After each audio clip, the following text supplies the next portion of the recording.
How's it going, everyone? Today I'm going to talk to you about my favorite settings for the Osmo Pocket 3. I know a lot of you have been waiting for this video. I'm going to break down the settings I use on the Osmo Pocket 3 in order to get a cinematic video. So let's jump into it.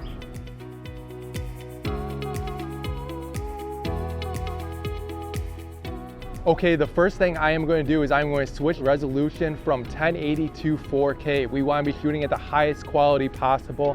And I am also going to switch that to 24 frames per second. This is my standard. It gives you the most realistic motion blur and brings a cinematic look to your Osmo Pocket 3. If I am going to shoot in slow motion mode, I am going to shoot in 50 or 60 frames per second. But let's remember, I'm going to convert that back to 24 frames per second in post to really slow it down to get that slow motion effect I am looking for. The next thing I am going to change on the Osmo Pocket 3 is I am going to change it to Pro mode.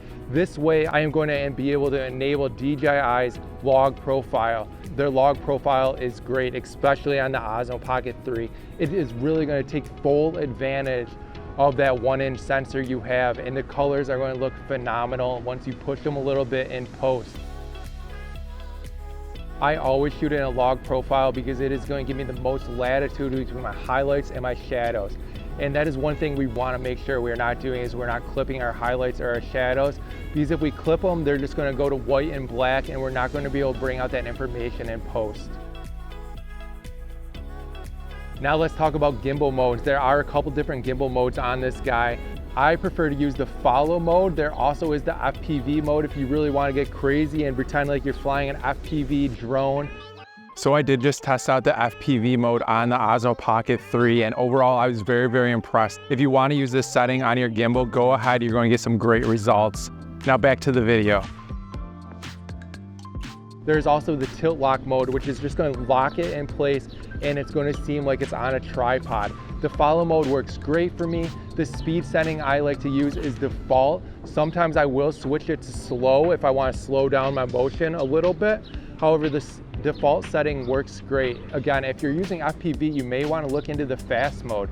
I think the fast mode paired with the FPV mode could really work well on this camera.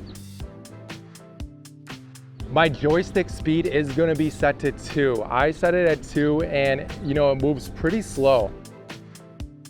Now let's talk about exposure. This thing works great in auto, and if you are going to shoot an auto exposure, I do recommend shooting at EV minus 0.3.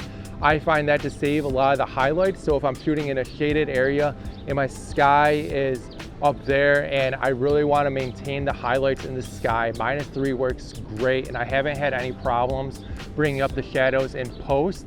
When you're shooting at 0 or 1, you may blow out the sky, which is a problem. As I talked about earlier, we really do not want to clip our highlights or our shadows.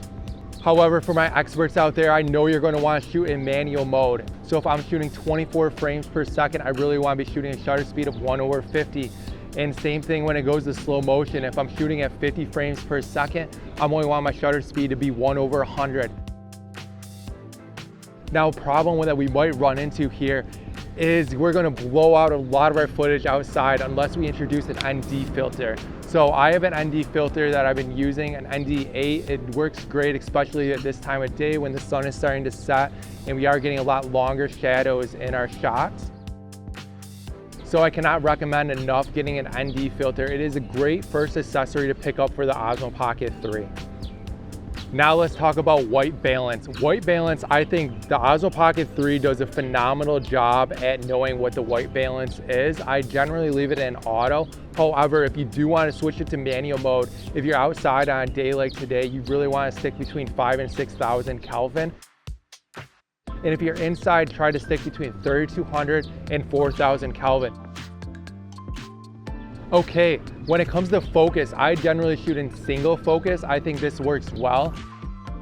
However, the continuous focus on the Osmo Pocket 3 also works great too. Try seeing what works best for your scenario while filming, and no matter what, I know you're going to get a great shot. Just remember to tap the focus on the object that you want to follow. Finally, when it comes to the DJI Osmo Pocket's microphone, the DJI Mic 2, I always try to shoot in 32-bit. Think of 32-bit as a raw photo. so I cannot clip my audio. It's awesome. In post, I could bring up the highs, I could bring down the lows, and I know my audio is going to be saved. So always shoot in 32-bit and you're going to be happy you did. Perfect. Well, thank you so much again for joining me in this video. I hope you learned something about the settings of the Osmo Pocket 3. And don't forget, if you have any questions, ask them in the comment section below. Please like and subscribe to my channel as it helps my channel grow. Until next time, peace.